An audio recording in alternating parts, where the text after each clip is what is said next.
Hi, this is Dr. Tom Rogers coming to you with a weekly podcast of the Common Sense MD. I want to talk to you today about something interesting. I get a lot of questions about this supplement. I take it myself. I think it's very useful, very misunderstood, and I'm going to tell you why. It's called creatine. I'm sure everybody's heard of creatine because a lot of people that lift weights, work out, use creatine. Now, creatine is a supplement. Creatinine is a waste product. So it has a little bit to do with the other one, but not much, and I'll tell you why. But a lot of people confuse it thinking that if you take creatine, that it's going to raise your creatinine. Creatinine is a serum blood test that is a marker for kidney function. And can creatine raise your creatinine? Kind of barely, yes, it can, but it's really of no consequences. I'm going to tell you why. So that's a lot of people fear creatine because it may raise your creatinine, which is kind of true, but inconsequential, really. So I've got a lot of questions on that. The Q&A the other night, somebody asked me that, so I decided it's time to do a podcast on creatine, which is something that I take every day. It's very safe. It works. It's inexpensive. I want to talk to you about it. Now, creatine is a compound found naturally in fish and red meat. It's also produced in your own liver, and it's stored in muscle. It's composed of 3 amino acids: arginine, glycine, and methionine. You know, we talk a lot about methionine and that methylation cycle with homocysteine, so it's important. Now, what does it do? It really pulls water into the muscle, which some people worry about, but they really shouldn't because 70% of your muscle's water anyway. So if you're trying to get stronger, you know, it's really a good help for it. Again, you're not going to get stronger or build muscle unless you work out. But think of creatine as an osmolyte, something that does draw water in. It's also anabolic. It's not an anabolic steroid, though. It does not affect testosterone levels, although it could slightly increase DHT levels, but it's never been shown to cause hair loss, so that's not a worry. But think of it as a source of muscle energy. It's really what I call a high phosphate energy donor. And what that means is it increases your ATP. We talk a lot about ATP, but it donates phosphate to form ADP. So ADP increases muscle contractions, and interestingly, the form of creatine gets into the muscle faster than ATP does. So it's related into that cycle that you've read about if you took a lot of biochemistry. If not, you're going to have to trust my word for this. But anyway, so it's a really interesting supplement that you find in meat, and you also produce some of it. But you really need, if you're working out a lot, it'll really be advantageous for you to take a supplement of this. I certainly do. So it increases the volume of water in the cell. That means your cell is more hydrated. Your cell will work better. It functions better. It also clears metabolic waste out, in addition to creating this energy. It increases your lean muscle mass.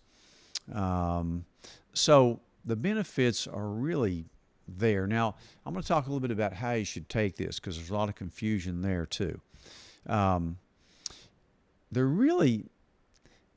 You need to take 5 grams a day, and you need to take it in a powder. You need to take the monohydrate form in tepid water. 5 grams a day, every day, even when you're not working out. It doesn't matter when you take it. The timing's really not important as long as you remember to take it once a day. If you weighed, say, if you're a really muscular 250 pounds, you may benefit by a little bit more creatine than like maybe 8 grams instead of 5. But for the average person, 5 grams a day is sufficient. Do you need to load it up? No. It would get in quicker, but you really don't need to load it. And the one side effect I see with this is GI upset, bloating, and nausea if you load with it and overdo it. But I rarely see anything using a normal dose of 5 grams a day. It's just a little scoop of the monohydrates. You can order it off the internet, many reputable companies. And I really like the effects of creatine. I think it really helps you. It's safe. Can it increase your creatinine, which is that blood measurement? It might just a little bit, but remember, that's a very inaccurate measurement for people that work out. You know, I see a lot of people that are very fit and work out, lift weights, run, bike, do all this. And usually those people that are very muscular, their creatinine, the blood marker, is going to be higher than if they didn't. So when you build muscle, it pops that up just a little bit. And so could creatine. It may pop it up a little bit, but it's really not a good measure of your kidney function. Really, in those situations, neither is the GFR, glomerular filtration rate. It's really not a good measurement either. So you've got to look at the person in front of you and say, hey, that's a healthy person. They're active, they're healthy. Their creatinine is 1.35, which seems a little bit on the high normal side, but that's a healthy person, so just look at them. If you're worried and you want to follow it, in some cases you may want to follow it. You probably do. You should follow it anyway. So if you're worried about that, look at something called a cystatin C. That's a much better marker of kidney function than creatinine or even GFR. So I look at cystatin C sometimes because it's not influenced by muscle mass, sex, or race, or anything else. It's very accurate. So think about that, because when you work out, it will increase your creatinine blood markers. If you load, you'll saturate faster, but like I said, you do not need to load this stuff up. So I don't recommend it. Do you need to cycle off of creatine? Not really. You could if you want to, but I really don't think you need to. I usually take it with food because it could cause a little nausea or bloating, but I never see that at the recommended dose of 5 grams. But you should hydrate. That's important anyway, but you should hydrate. Most people that work out a lot should drink a gallon of water a day. The thing about And I think the powder is the best absorbed, like I said before. But there's a lot of other positive benefits by taking creatine. And it's very neuroprotective. You can listen to Dr. Huberman's lab. You can listen to Dr. Tia talk about it. They're very positive on creatine. But there's been hundreds of studies with creatine. It's one of the more maligned, misunderstood supplements that there are.